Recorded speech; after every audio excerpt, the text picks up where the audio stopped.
The blood soaked through Catherine's skirts as she gripped the side of the wagon, her screams piercing the empty Nevada desert like the cry of a wounded animal.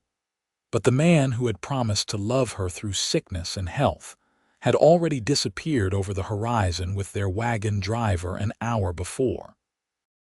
The contractions came faster now, tearing through her body with a violence that made her wonder if God himself had turned his back on her in this desolate stretch between Elko and Jordan Valley, Oregon, where her husband Marcus had sworn they would start their new life together. But there would be no new life, not the way she had imagined it. Catherine collapsed against the single trunk he had left her, her only possession in this world besides the children fighting to enter it. Her hands shook as another wave of pain crashed over her, and she knew with terrible certainty that she would either deliver these babies alone or die trying. The sun beat down mercilessly on the abandoned spot where Marcus had ordered the driver to stop, where he had looked at her with disgust and said the words that would haunt her forever. "I never wanted children. I will not be tied down to screaming infants and a wife who can no longer serve me." "You are on your own, Catherine," she had begged him. God help her. She had fallen to her knees and begged, but he had simply climbed back onto the wagon seat and driven away, leaving her with nothing but a trunk of her meager belongings and the canteen of water he had tossed at her feet like she was nothing more than a stray dog. That had been in the morning. Now the sun hung high overhead, baking the earth and her along with it. Catherine dragged herself behind the trunk, seeking whatever shade it might provide. Her water was already running low. She tried to remember everything her mother had told her about childbirth before she died, but her mind felt clouded with pain and fear. Another contraction seized her, and she bit down on her sleeve to keep from screaming. There was no one to hear her anyway. The first baby came as the sun began its descent, a tiny girl who slipped into the world with a cry that sounded like victory. Catherine's hands trembled as she tied off the cord with strips torn from her petticoat, her vision blurring with tears and exhaustion. She held her daughter against her chest, marveling at the perfect little fingers, the shock of dark hair. For a moment, she forgot about Marcus, forgot about being abandoned, forgot everything except this miracle in her arms. Then the second contraction hit, and Catherine realized with growing horror that she had not been blessed with one child but two. Another baby was coming, and she was alone, and the sun was setting, and she did not know if she had the strength to survive this. But the baby did not care about her strength or her fear. The baby demanded to be born, and so Catherine pushed and screamed and prayed until a second daughter entered the world, smaller than the first but with lungs just as strong. She lay there in the dirt with both babies on her chest, all three of them crying, all three of them alive against impossible odds. Catherine tried to think clearly through her exhaustion. She needed to get the babies clean. She needed to feed them. She needed water and shelter, and a miracle because she could not walk, could barely move, and night was coming to the desert with all its dangers. The stars emerged one by one as Catherine wrapped her daughters in every piece of clean fabric she could find in her trunk. She tried to nurse them, and mercifully her body seemed to understand what was needed. Both babies latched on, though it took time to figure out how to feed them both. She drank the last of her water and prayed that someone, anyone, would come down this road before the desert claimed all three of them. Morning came with no rescue. Catherine's lips were cracked and bleeding, her body screaming in pain from the ordeal of childbirth and a night spent on the hard ground. The babies whimpered, and she knew they needed more than she could give them. She tried to stand but collapsed immediately, her legs unable to support her weight. Blood loss and dehydration were taking their toll. She lay there holding her daughters, singing them the lullabies her mother had sung to her, wondering if these would be the last songs they would ever hear. The sun climbed higher. Catherine drifted in and out of consciousness, her mind playing tricks on her. She saw her mother standing in the distance, beckoning to her. She saw Marcus returning, falling to his knees in apology. She saw angels descending from the clouds. None of it was real. The only real things were the two tiny lives depending on her, and she was failing them. Then she heard it. The sound of hoofbeats, slow and steady. Catherine forced her eyes open, unsure if this was another hallucination. But no, there was a horse, a large bay gelding, and on its back sat a man in a worn leather hat and dusty trail clothes. He was real. He had to be real. "Help!" Catherine tried to call out, but her voice emerged as barely a whisper. "Please help us." The rider had already seen her. He dismounted in one smooth motion and ran toward her, his boots kicking up dust. As he got closer, Catherine could see he was young, maybe 25 or 26, with sun-bronzed skin and eyes the color of creek water. His face registered shock as he took in the scene before him, a woman covered in blood and dirt, clutching two tiny infants. "Good God," he breathed, dropping to his knees beside them. "Madam, what happened? Where is your husband, your family?" "Gone," Catherine managed to say. "He left us yesterday morning. The babies came and he was already gone." The man's jaw tightened, and something fierce and protective flashed across his face. "He left you alone to give birth in the desert," Catherine nodded, tears streaming down her face. "Please, the babies need water, they need help. I can pay you, I have some money in my trunk, just please do not leave us here to die." "I am not leaving anyone," the man said firmly. He pulled his canteen from his belt and held it to Catherine's lips. "Drink slowly, that is it. Not too much at once." He looked at the babies, his expression softening. "They are beautiful. How long ago were they born?" "Yesterday, around sunset," Catherine said between sips of water. "They have not had enough to eat. I tried, but I do not have enough milk yet, and I have no water to help my body make it."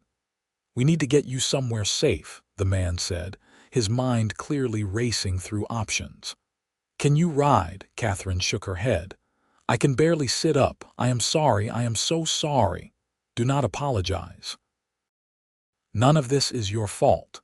He looked around, taking stock of the situation. "Jordan Valley is still a full day's ride from here, but there is a trading post about 2 hours north. The owner, Mrs. Chen, she is a good woman. She can help you. I will get you there." "I do not even know your name," Catherine whispered. Miles Robertson. "I run cattle in these parts, or I did until I decided ranch life was not for me. Now I just drift, taking jobs where I can find them." He studied her face. "What is your name?" "Catherine. Catherine James. And these are my daughters, though I have not named them yet. Everything happened so fast, and I thought we would die before names mattered." Miles shook his head slowly. "You are not dying, not on my watch, and those girls need names. You should think on it while I figure out how to get you all on my horse." In the end, Miles fashioned a sling from blankets in Catherine's trunk, securing both babies against his chest while he lifted Catherine as gently as he could onto his horse. She cried out in pain despite his care, and Miles apologized with every movement. Once she was settled in the saddle, Miles climbed up behind her, one arm wrapped around her waist to keep her steady, the babies nestled between them. "Hold on to the saddle horn," Miles instructed. "I will keep you from falling, but you need to stay conscious. Talk to me, Catherine. Tell me about yourself. Where were you headed? Why were you crossing the desert?" Catherine focused on his voice, using it as an anchor against the pain and exhaustion. "Marcus said we were going to Oregon, to Jordan Valley. He had a deed to land there, or so he claimed. Now I wonder if any of it was true. We married only 3 months ago in San Francisco. I was working as a seamstress in a shop on Market Street. He seemed kind at first, attentive. My parents had both passed, and I had no family. He seemed like an answer to prayer. Some men are good at seeming, Miles said, his voice hard. My own father was one of them. Seemed like a devoted husband and father until the day he walked out and never came back. Left my mother with 4 children and a failing farm in Missouri. That was 15 years ago. I was 11. I am sorry, Catherine said. What happened to your mother? Your siblings? Mother remarried eventually, a good man who loved her and treated us like his own. My sisters all married and settled near the old farm. My brother went east to study medicine. I am the only one who headed west, always looking for something I could not name. Now I mostly just wander, taking work where I find it, never staying anywhere too long. That sounds lonely, Catherine observed, leaning back against his solid warmth despite herself. She could feel the babies moving between them, hear their little sounds. It was surreal, this intimacy with a stranger, but Miles had not hesitated to help them. He had not looked at her with disgust or judgment. He had simply acted. It is lonely, Miles admitted. I guess I never found a reason to settle down, never found a place that felt like home or a woman who made me want to stop moving. My mother says I am running from something, but I think I am just searching for something. The problem is I do not know what. They rode in silence for a while, the sun beating down relentlessly. Miles kept Catherine talking, asking about her childhood in Virginia, about her work as a seamstress, about her hopes and dreams before Marcus had shattered them all. Catherine found herself opening up to this stranger in ways she never had with her own husband. Miles listened without judgment, his voice steady and comforting whenever he spoke. I need to name them, Catherine said suddenly. You are right. They need names. The first one born, the bigger one, I want to call her Rose. My mother loved roses. She tried to grow them in our little yard and they never thrived, but she never gave up on them. Rose is a good name, Miles said. Strong, beautiful. What about the second? Catherine thought for a moment. Lily, Rose and Lily. My mother's 2 favorite flowers, the ones she could never quite keep alive. Maybe my daughters will bloom where she could not. Rose and Lily, Miles repeated, and Catherine could hear the smile in his voice. Those are perfect names for perfect little girls. They are fighters, just like their mother. Not many women could do what you did, Catherine. Surviving childbirth alone in the desert with twins. You are remarkable. Catherine felt tears sliding down her cheeks again, but these were different from before. I did not feel remarkable. I felt terrified. I thought we were all going to die. But you did not.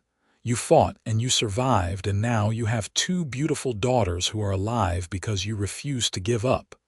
That is the very definition of remarkable. The trading post emerged from the shimmering heat like a mirage. A weathered building with a wide porch and a hand-painted sign that read Chen's Trading Post and Inn. Miles urged his horse faster, and Catherine gripped the saddle horn tighter, every movement sending fresh waves of pain through her battered body.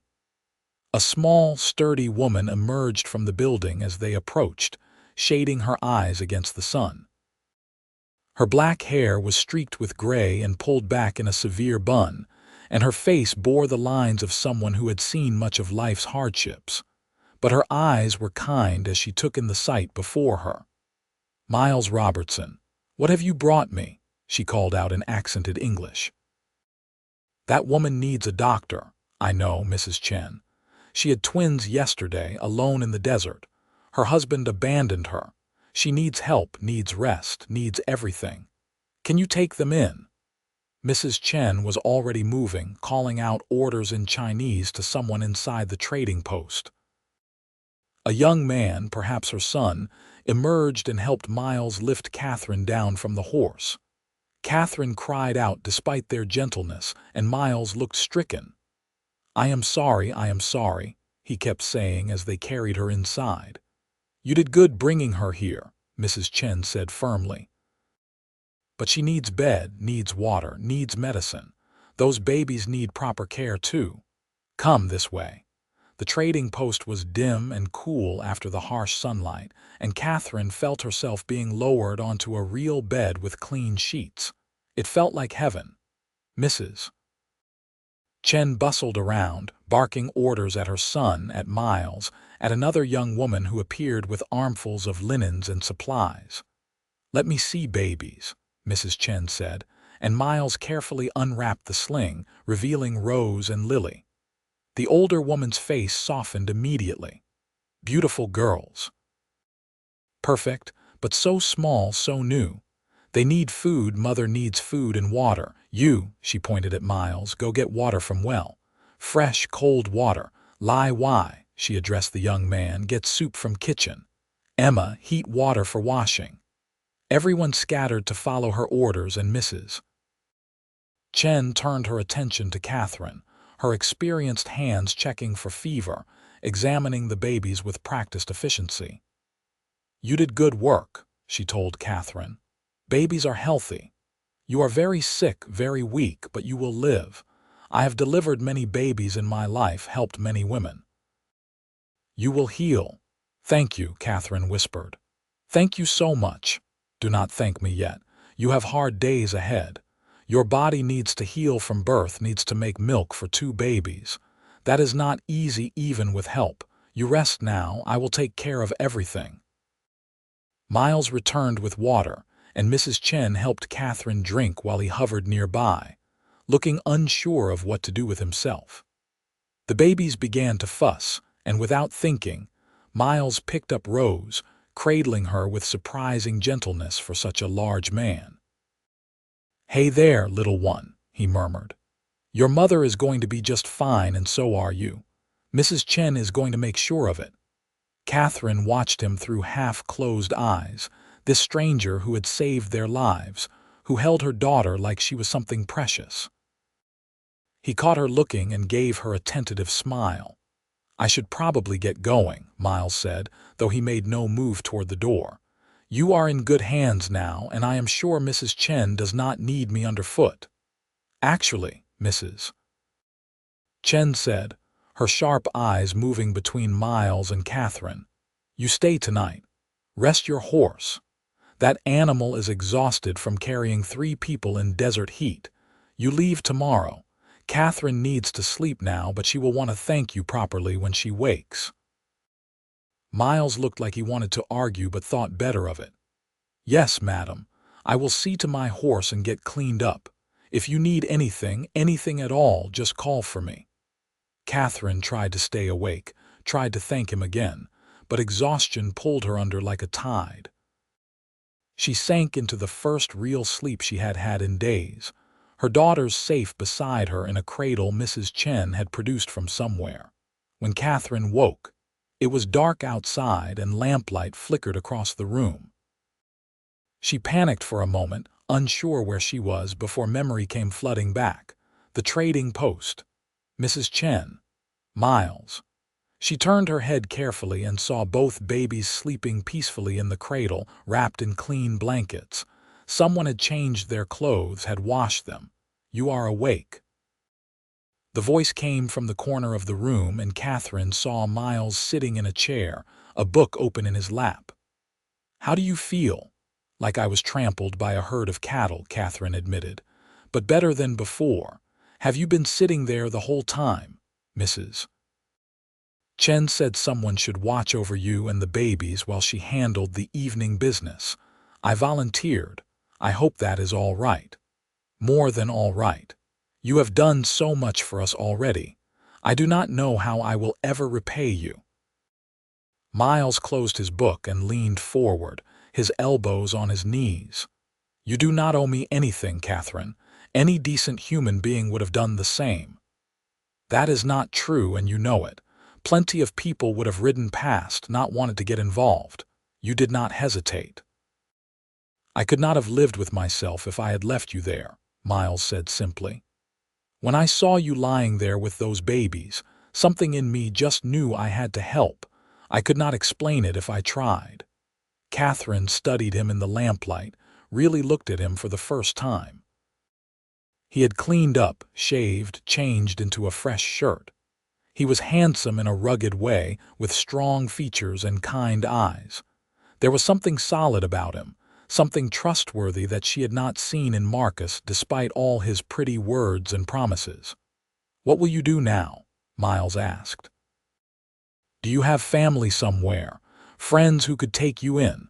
The question sent a chill through Catherine.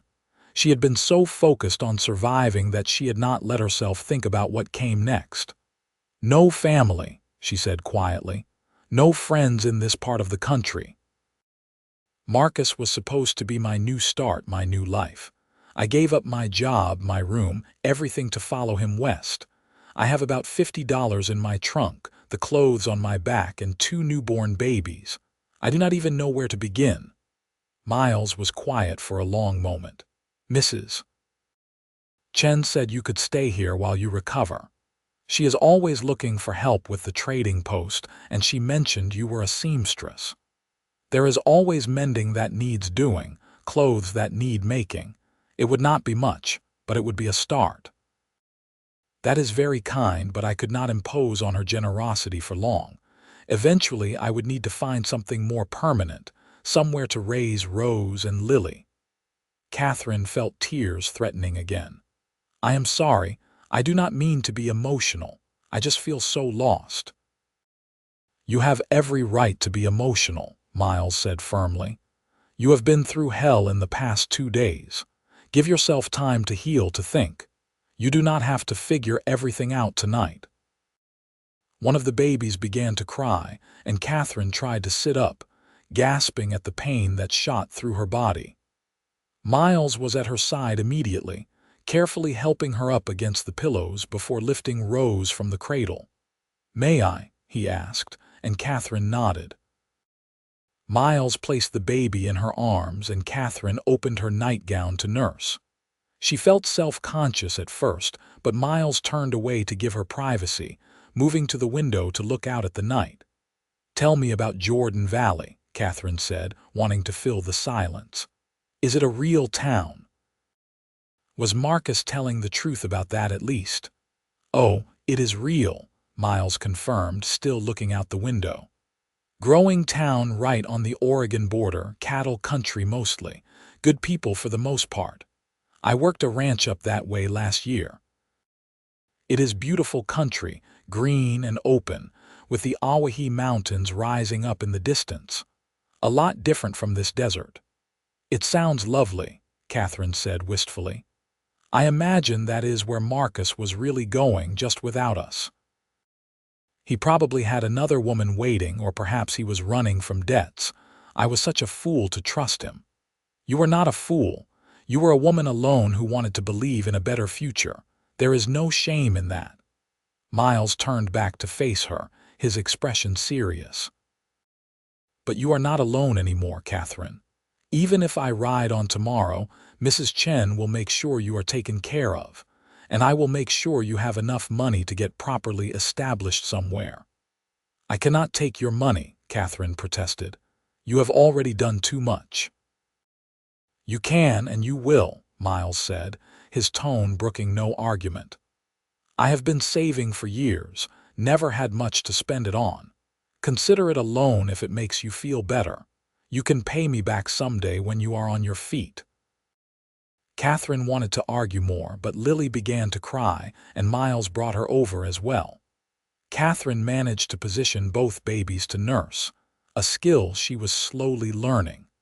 Miles returned to his chair, picking up his book but not really reading it. He kept glancing over at them, a strange expression on his face that Catherine could not quite read. "Can I ask you something?" Miles said after a while. "It might be forward, but I am curious. After everything, I think you have earned the right to ask me anything. Did you love him? Marcus, I mean. Was there ever real feeling there, or was it just convenience?" Catherine considered the question carefully. "I thought I loved him, or maybe I loved the idea of him. The idea of having a partner, a family, a future. Looking back now, I realize I barely knew him. We courted for only a few weeks before he proposed, and we were married so quickly. I was lonely after my parents died, desperate to belong to someone again. I think he saw that desperation and took advantage of it. You deserve better than that, Miles said quietly. You deserve someone who sees you as a gift, not a burden. Someone who would never abandon you, especially not at your most vulnerable. I am not sure I deserve anything anymore, Catherine admitted. I am an abandoned woman with 2 fatherless children. My reputation is ruined. Even if I could support us financially, no respectable person would want anything to do with us. Miles stood up abruptly, setting his book aside. He crossed the room and knelt beside the bed, his eyes fierce. Listen to me, Catherine. You did nothing wrong. You were victimized by a coward and a liar. Any person who would judge you for that is not worth knowing. And those babies, they are innocent and perfect, and they have a mother who fought like hell to keep them alive. That is what matters. Not what society says, not what narrow-minded people might think. What matters is that you 3 are alive and together. Catherine felt something shift in her chest as she looked at this man kneeling beside her bed, this stranger who spoke with such passion about her worth. "Why do you care so much?" she whispered. "You do not even know me." Miles looked down at his hands, seemingly at a loss for words. "I do not know," he finally said. "I just know that from the moment I saw you lying there in the desert, something changed in me. I have been drifting for so long, never caring much about anything or anyone. But seeing you, seeing what you survived, how you fought for your daughters even when you had every reason to give up, it moved something in me. It made me want to be the kind of man who helps, who stays, who does not run when things get hard." "Miles," Catherine began, but she did not know what to say. Her emotions were a tangle of gratitude and fear, and something else she was afraid to name. "I should let you rest," Miles said, standing up quickly. "I am sorry if I said too much. I will be just outside if you need anything. Mrs. Chen left food on the table and there is fresh water in the pitcher." He left before Catherine could respond, closing the door quietly behind him. She sat there holding her daughters, her mind racing. Everything had happened so fast. 2 days ago she had been a married woman expecting a new life in Oregon. Now she was abandoned, alone with twins, dependent on the charity of strangers. And yet somehow she did not feel as lost as she should. Miles Robertson, a man she had known for less than a day, had made her feel safe in a way Marcus never had. The days that followed fell into a routine. Mrs. Chen proved to be a blessing, taking Catherine and the babies under her wing with the fierce protectiveness of a mother hen. She brought special soups to help Catherine regain her strength and increase her milk supply. She showed Catherine how to wrap the babies so they would sleep better, how to bathe them, how to manage nursing twins. Her daughter Emma, a quiet young woman of 19, helped with the nighttime feedings, giving Catherine precious hours of sleep. Miles stayed. Catherine kept expecting him to announce he was riding on, but each morning he was there, helping around the trading post, chopping wood, repairing the porch, doing whatever needed doing. He spent hours with the babies, holding them while Catherine rested, walking with them when they were fussy, singing them songs in a surprisingly gentle voice. "You do not have to stay," Catherine told him one afternoon about a week after her arrival. She was sitting in the rocking chair on the porch, strong enough now to be up and around for short periods. Rose was asleep against her shoulder while Miles walked the porch with a fussy Lily. "I know I do not have to," Miles said, patting Lily's back rhythmically. "I want to." "Unless you want me to go. If I am making you uncomfortable, I can move on." "No," Catherine said quickly, perhaps too quickly. No, you are not making me uncomfortable. I just do not want you to feel obligated to stay because of some misplaced sense of responsibility. You saved our lives. Your debt, if there ever was one, is paid. Miles stopped walking and looked at her directly. What if this is not about debt or obligation? What if I am staying because I want to? Catherine's heart began to beat faster. Why would you want to stay and watch me struggle with two screaming infants in a trading post in the middle of nowhere? Because when I look at you three, I do not see struggle or burden. I see a ready-made family. I see a woman who is brave and strong and beautiful. I see two little girls who deserve a father who will never abandon them. And I see a chance for me to stop drifting and finally plant roots somewhere, with someone. Catherine stared at him, unable to form words. Miles kept talking, the words tumbling out like he had been holding them back for days. I know it is crazy. I know we barely know each other and you just escaped a terrible marriage, and the last thing you need is another man complicating your life. But Catherine, I cannot stop thinking about what could be. I look at you and those babies, and I see everything I never knew I wanted. A home, a family, a purpose beyond just existing. I see you. Miles, Catherine whispered, I am terrified. I am terrified to trust again, to believe someone could actually want us.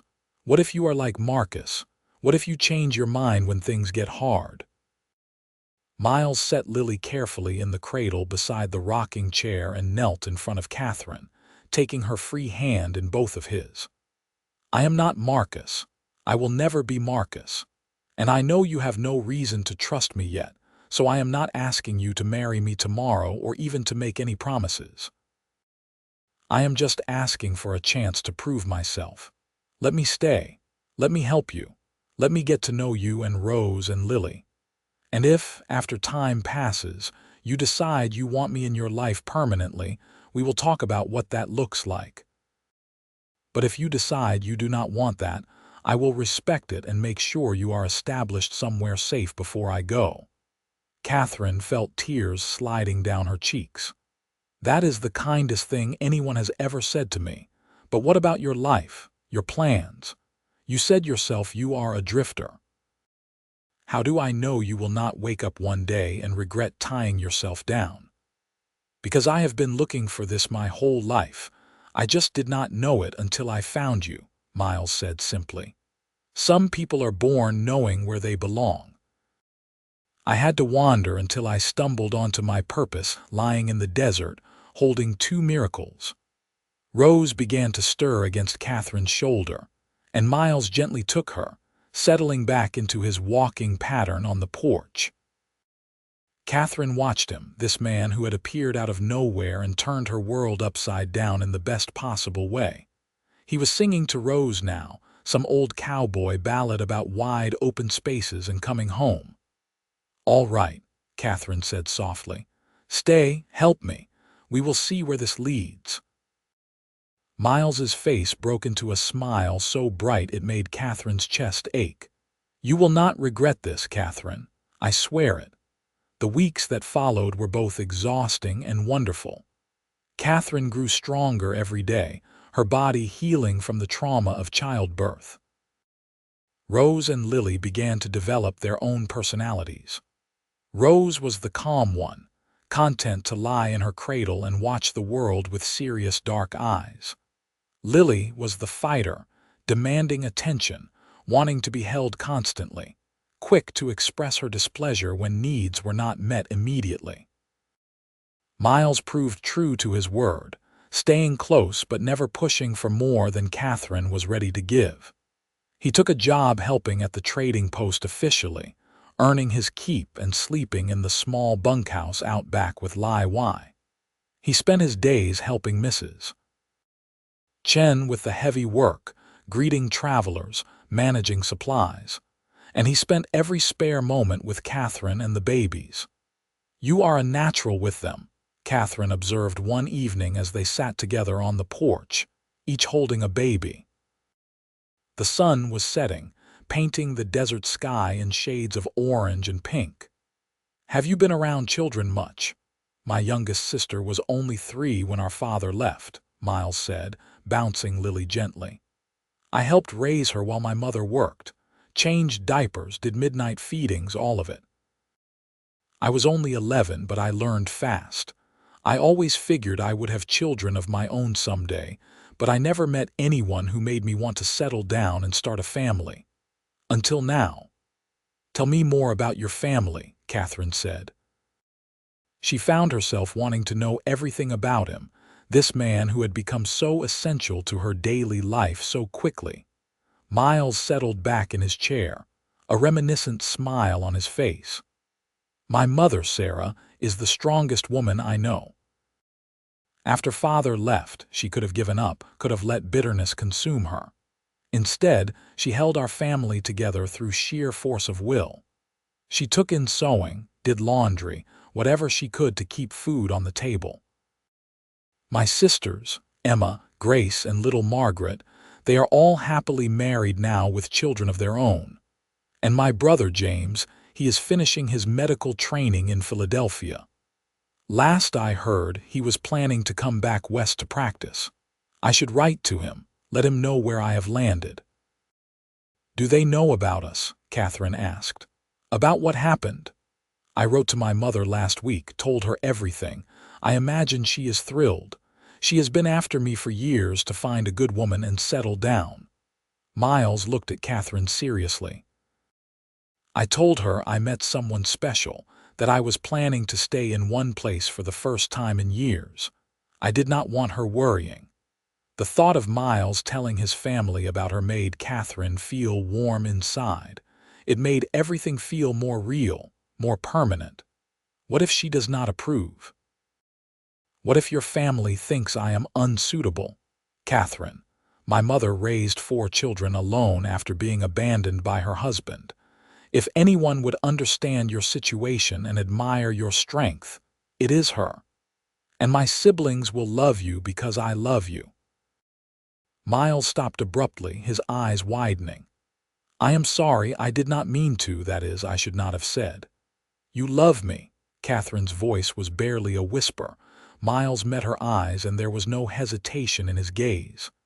Yes, I know it is too soon. I know I probably sound like a fool, but yes. I love you, Catherine. I love your strength and your courage. I love the way you sing to Rose and Lily when you think no one is listening. I love how you are rebuilding your life piece by piece, refusing to let what Marcus did define you. I love you, and I love these girls, and I know it is fast, but it is true. Catherine felt her breath catch. Part of her wanted to say it back because she felt it too, this overwhelming emotion that had been growing since the day he found her.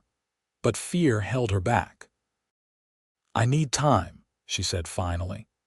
Not because I do not feel the same way, but because I need to know I am choosing you for the right reasons. Not because you saved me, not because I am grateful or desperate, but because I genuinely love you for who you are. Do you understand? I understand, Miles said, though she could see the disappointment in his eyes. Take all the time you need. I am not going anywhere. They sat together as the sun disappeared below the horizon, holding the babies, lost in their own thoughts. Catherine knew she was falling in love with Miles Robertson. She saw it in the way her heart jumped when he entered a room, in how safe she felt when he was near, in the way she found herself looking for excuses to touch his hand or sit close to him. But she also knew she needed to be sure. She had rushed into marriage once and paid dearly for it. This time she would be certain. A month after Catherine's arrival at the trading post, Mrs. Chen made an announcement. I am getting old, she said one evening over dinner. My bones hurt, my eyes are tired. Lai Wai wants to move to San Francisco, open a restaurant there. Emma wants to go with him. They are in love, those two, though they think I do not notice. Lai Wai and Emma exchanged glances, confirming what Mrs. Chen had said. Catherine felt a pang of sadness. She had grown close to Emma, and the idea of losing her help with the babies was daunting. What will you do with the trading post? Miles asked. Mrs. Chen looked at him steadily. I want to sell it, retire to San Francisco with my children. But I need someone to buy it, someone who will treat it with respect, serve the travelers well. You interested, Miles Robertson? Miles nearly choked on his coffee. Mrs. Chen, I do not have that kind of money. I am not asking for much, Mrs. Chen said. I am asking for fair price, and I will carry the debt if you need time to pay. You are a good man, Miles. You work hard, you are honest, you are kind, and you have reason to stay now to build something. Her eyes moved meaningfully to Catherine and the babies. Catherine felt her heart race. If Miles bought the trading post, it would mean he was truly staying, truly committing to a life here. It would mean he saw a future with or without her, though she hoped desperately it was with her.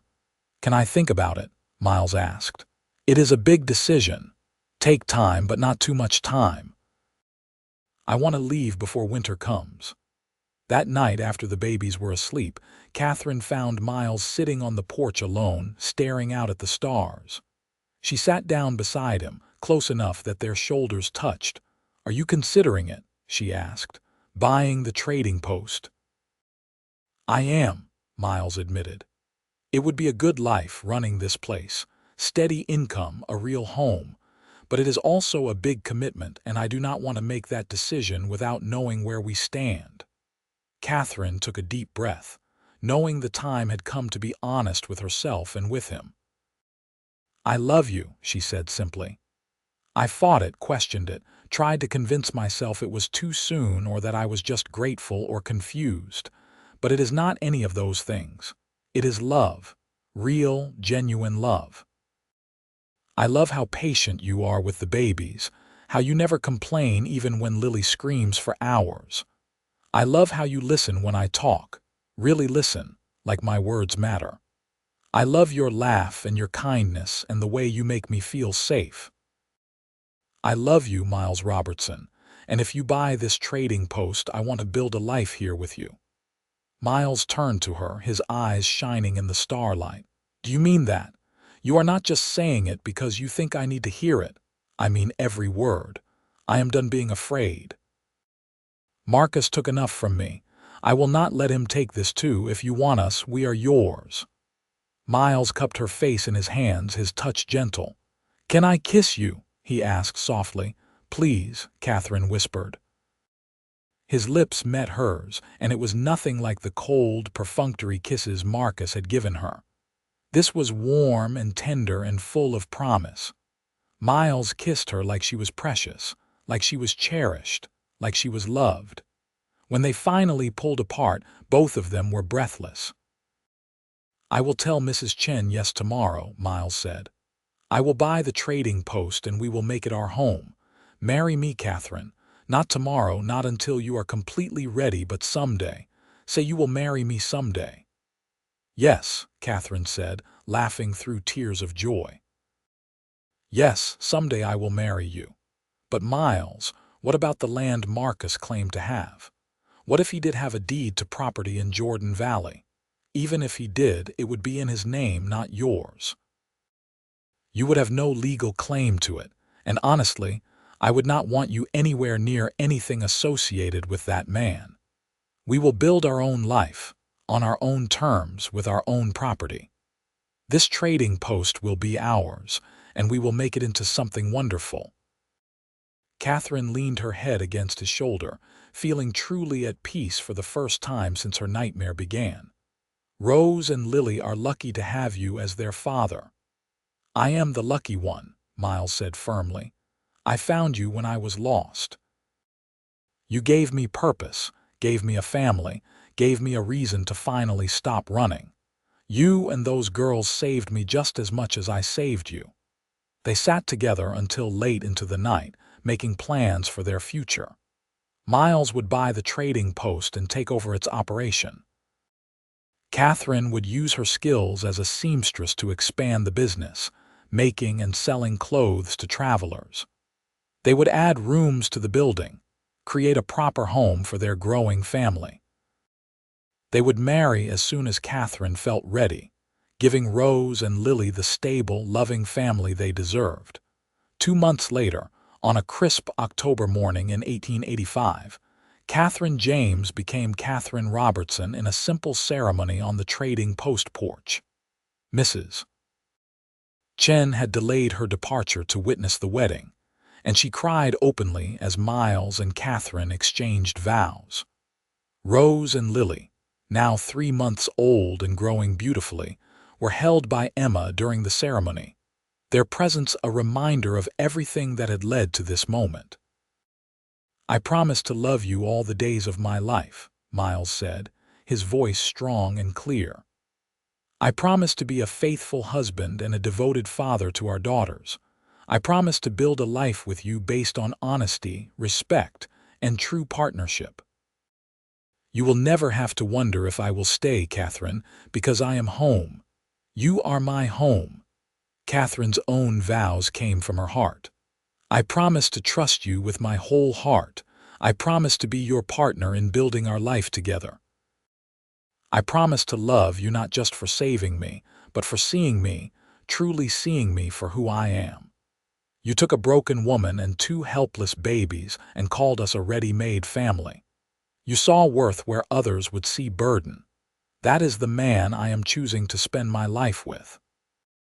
The wedding was witnessed by Mrs. Chen, Lai Y, Emma, and several regular customers of the trading post who had become friends over the past months.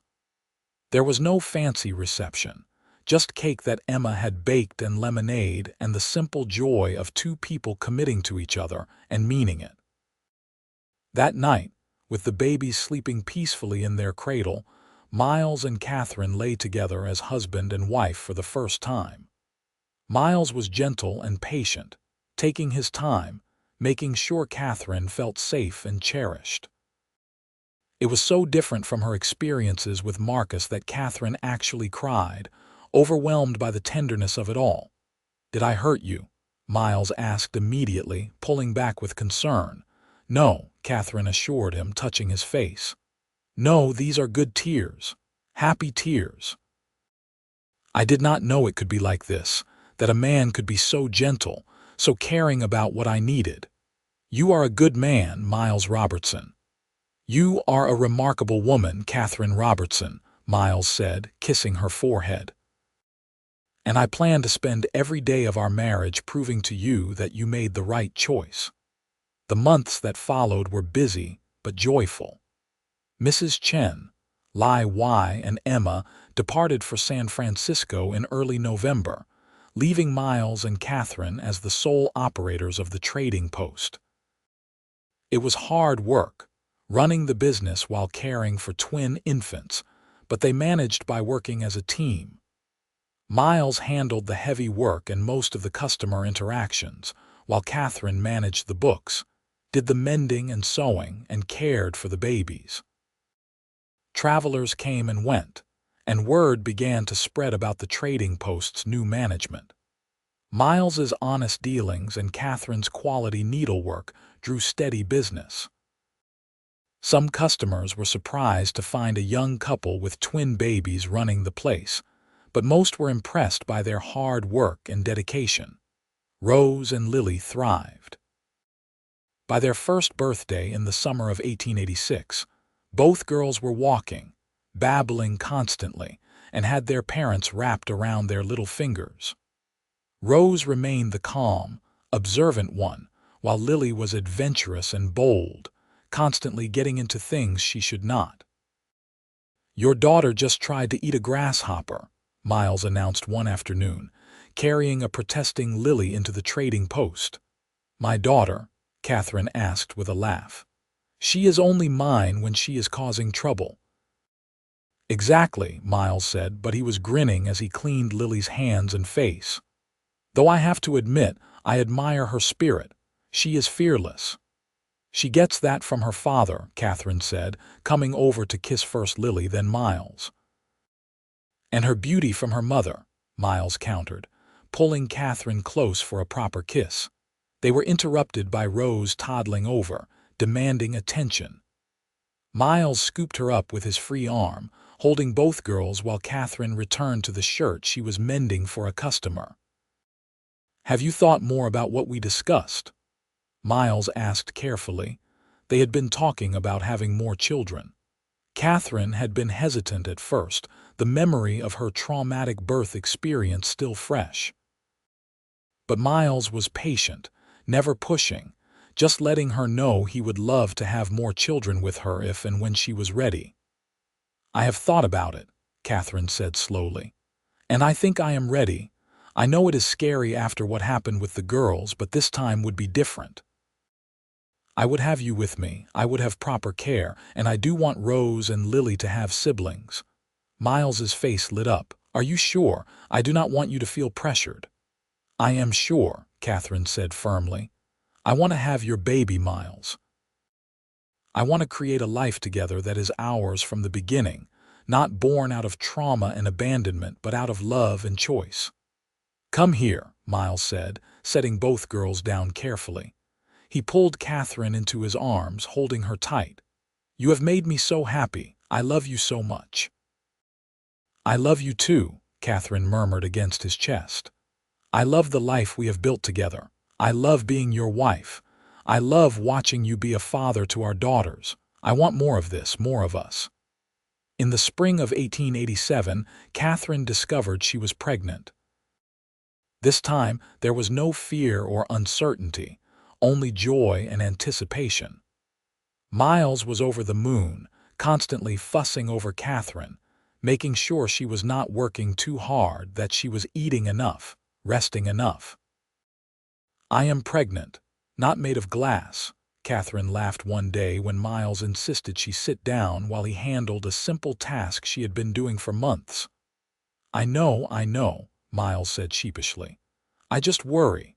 After everything you went through with Rose and Lily."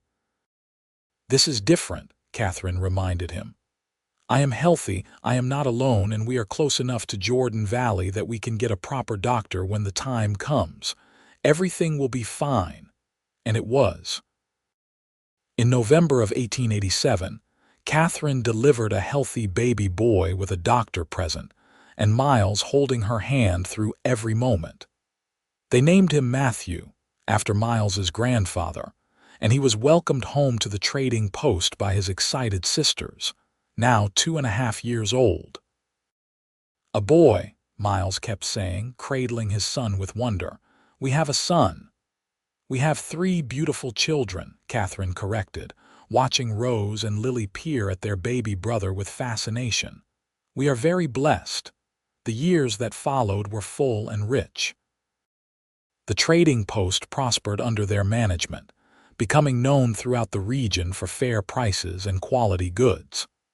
Catherine's sewing business grew, and she taught herself to make more elaborate items, including wedding dresses and fine men's shirts. Miles expanded the building, adding proper living quarters so they no longer had to crowd into the small rooms Mrs. Chen had occupied.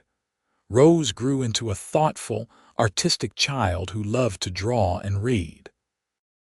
Lily was the wild one, always climbing trees, chasing animals, and giving her parents heart attacks with her fearless explorations. Matthew was sunny and sweet-natured, trailing after his father like a shadow, wanting to help with everything. In 1889, Catherine delivered twin boys, Jack and Thomas, much to everyone's surprise and delight. This birth was easier than the first, with Miles and a doctor present, and Catherine recovered quickly. The trading post erupted with the chaos of 5 children under 5 years old, but Miles and Catherine would not have had it any other way. "Remember when I called you a ready-made family?"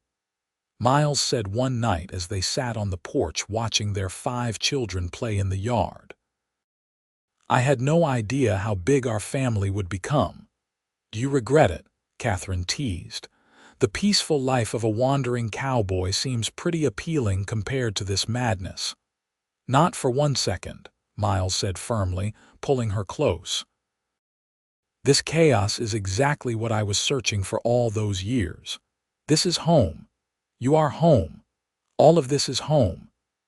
Catherine leaned against her husband, watching Rose help Lily braid grass, Matthew carefully stack stones, and the baby twins toddle around under their siblings' watchful eyes. She thought about the desperate woman lying in the desert 5 years ago, certain she and her babies would die. She thought about Marcus and the terrible choice he had made to abandon them. And she felt nothing but gratitude that things had happened exactly as they did, because if Marcus had stayed, she never would have met Miles. "What are you thinking about?" Miles asked, reading her contemplative expression. "How strange life is," Catherine said. "How the worst day of my life led to the best years. How being abandoned led to being found. How close I came to missing all of this." "You were meant to find your way here," Miles said. "We were meant to find each other. I truly believe that. Some force in the universe put you in my path that day, knowing we needed each other." "I believe that too," Catherine agreed. "And I am grateful every day that you did not just ride past, that you saw us and chose to stop, to help, to stay." "I saw a ready-made family," Miles repeated his words from years before. "And I was right. You and Rose and Lily were exactly what I needed. Everything that came after has just been the blessing multiplying." As the sun set over the Nevada desert, painting everything in gold and orange, the Robertson family gathered on the porch for their evening ritual. Miles held the twins while Catherine got Rose, Lily, and Matthew settled. They sang songs together, old hymns and silly children's rhymes, their voices rising into the cooling air. Later, after all 5 children were finally asleep, Catherine and Miles lay in bed together, exhausted but content. "You think we are done?" Catherine asked. 5 children is quite a lot." "Are you asking if I want more?" Miles responded. "I am asking if you would be disappointed if we stopped at 5. Miles rolled over to face her, his hand resting on her cheek. "Catherine, I would be happy with whatever you want. If you want 10 more children, I am ready. If you want to stop at 5, I am equally content. I have everything I ever dreamed of and more. The specifics do not matter." "I think 5 might be enough," Catherine said with a laugh.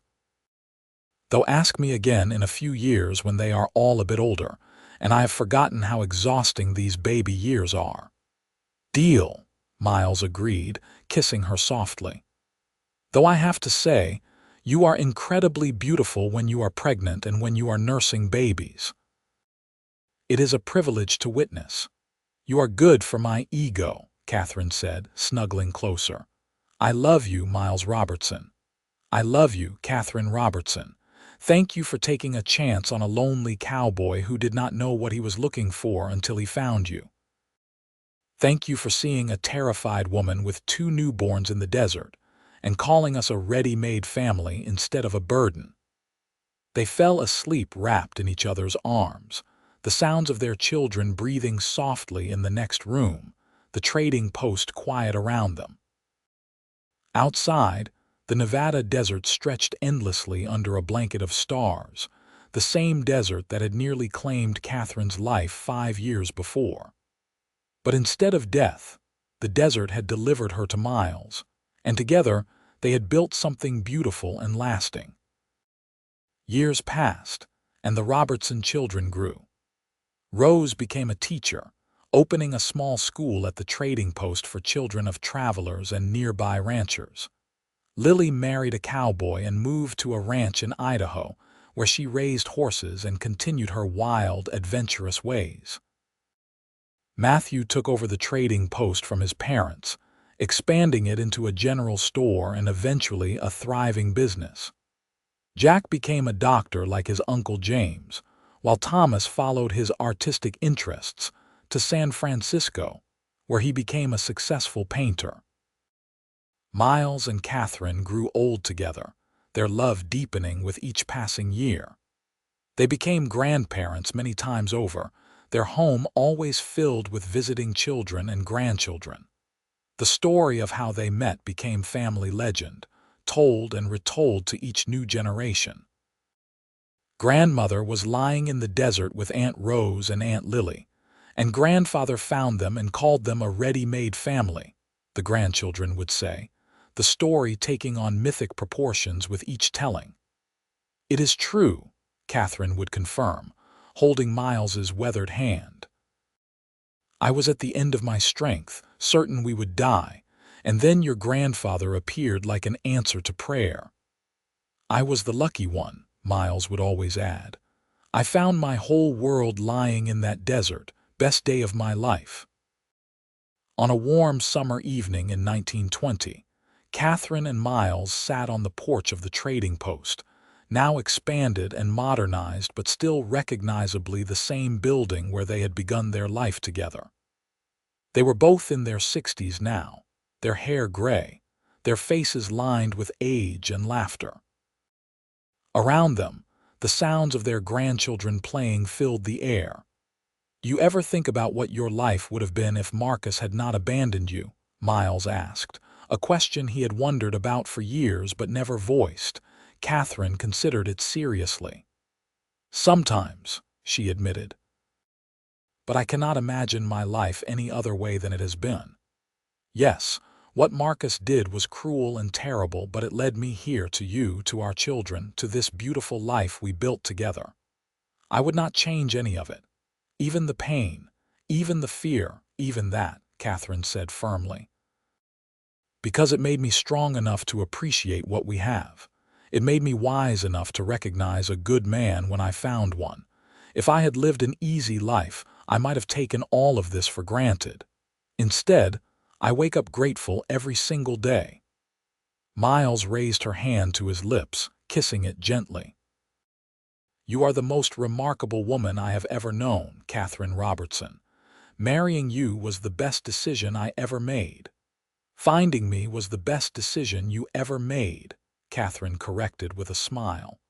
Marrying me was just the logical next step. They laughed together, the comfortable laughter of two people who had shared decades of joy and sorrow, triumph and struggle, and had emerged stronger for it all. Their first grandchild, Rose's daughter, came running up to the porch. Grandmother, tell us the story again, she begged. About how grandfather found you in the desert, again, Catherine asked.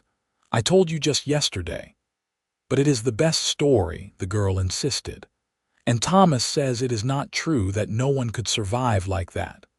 Oh, it is true, Miles assured her, pulling the child onto his lap. Let me tell you what really happened that day in July of 1885. I was riding through the desert between Elko and Jordan Valley, not expecting to see anyone for miles, when I spotted something that changed my life forever. Catherine listened as Miles told the story, his voice still strong despite his age, his memory clear on every detail. She added her own perspective when he reached certain points, and together, they painted the picture of that desperate day and the miracle that had followed. When the story ended, as it always did, with Miles declaring he had found his ready-made family, the grandchildren sighed with satisfaction. They wandered off to play, leaving Catherine and Miles alone again on the porch. We did all right, did we not? Miles asked softly. Despite everything, despite the hard beginning, we built a good life. We built a beautiful life, Catherine corrected, full of love and children and purpose. You saved me that day in the desert, Miles, but you did not stop there. You continued saving me every day after, with your love and your patience and your unwavering commitment. You took a broken woman and helped her become whole again. You were never broken, Miles protested. You were strong from the beginning. I just gave you space to heal and grow into who you were always meant to be. They sat together as the sun set, just as they had done countless times over the past 35 years. The desert had not changed much, still vast and unforgiving, still beautiful in its harshness. But everything else had changed.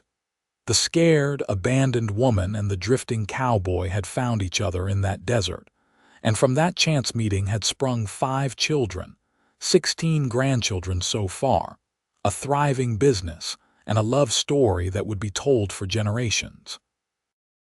"I would do it all again," Catherine said suddenly. "If I could go back, knowing everything I know now, I would do it all exactly the same. The pain, the fear, all of it, because it led me here to you, to this life." "So would I," Miles agreed, "though I might have kissed you sooner. I wasted precious time being cautious when I should have just told you from the first day that I loved you." "You told me with your actions," Catherine reminded him. "Words are easy. What you did, staying and helping and proving day after day that you were trustworthy, that mattered so much more than words ever could." As darkness fell, they went inside together, checking on the grandchildren, staying with them before retiring to their own room. This room had seen the birth of 3 of their children, had witnessed countless nights of whispered conversations and shared dreams. The walls held memories of every stage of their marriage, from newlywed passion to the comfortable intimacy of old age. "I love you," Miles said, the same words he had spoken nearly every night for 35 years. "I love you," Catherine responded, the words as true now as they had been the first time she had said them. They fell asleep holding hands, 2 people who had found each other in the most unlikely of circumstances and had built an extraordinary life together. Outside, the Nevada desert stretched endlessly, holding its secrets, keeping watch over the trading post and the family that had made it their home. In the years that followed, Miles and Catherine continued to be pillars of their community. The trading post remained in the family, passed down through Matthew to his children. Rose's school grew into a proper building with multiple teachers. Lily's horse ranch became famous throughout Idaho. Jack's medical practice served hundreds of families. Thomas's paintings hung in galleries across California. And through it all, Miles and Catherine remained at the center, the foundation upon which everything else was built. When Miles passed away peacefully in his sleep in 1925 at the age of 66, Catherine thought she might not survive the grief. They had been together for 40 years, had built everything together, had never spent more than a day or 2 apart in all that time. The funeral was attended by hundreds of people whose lives Miles had touched over the years. His children and grandchildren shared stories of his kindness, his wisdom, his unwavering devotion to family. Catherine stood at his grave, supported by Rose on one side and Lily on the other, and said her final goodbye to the man who had saved her life and then made that life worth living. "Thank you," she whispered. "Thank you for stopping that day. Thank you for seeing us, for staying, for loving us. Thank you for 40 beautiful years. Wait for me, my love. I will find you again."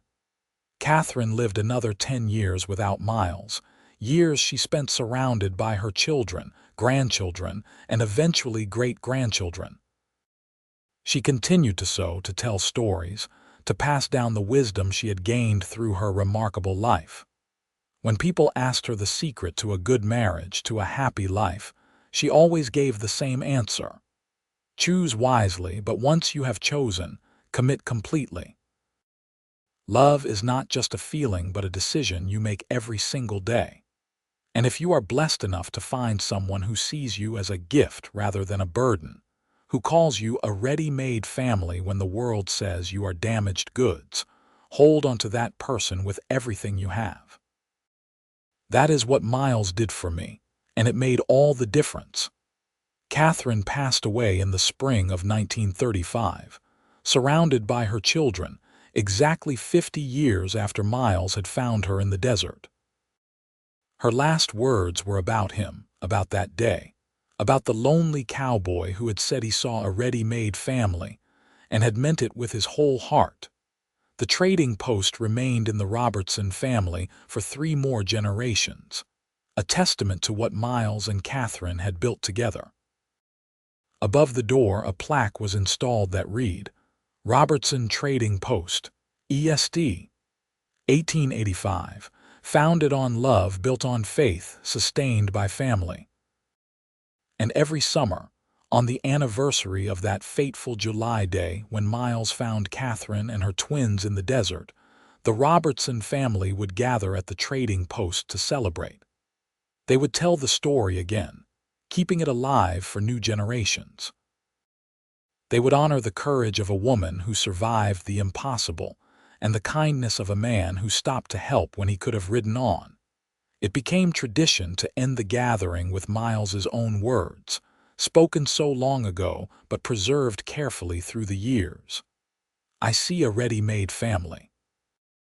Those 6 words had changed everything, had saved 3 lives and created countless more, had turned tragedy into triumph and abandonment into belonging.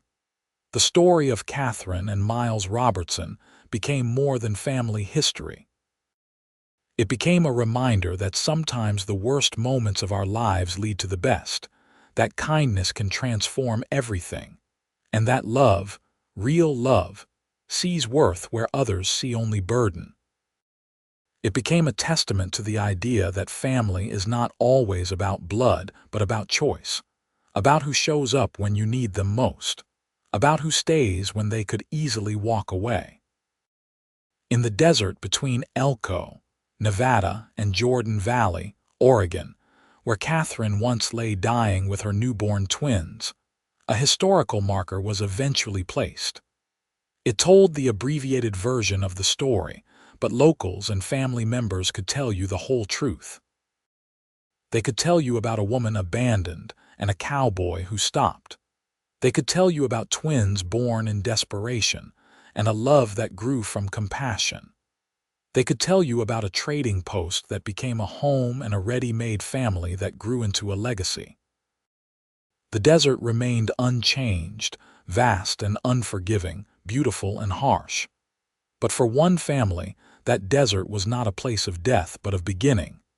It was where everything started, where fate intervened, where love found a way.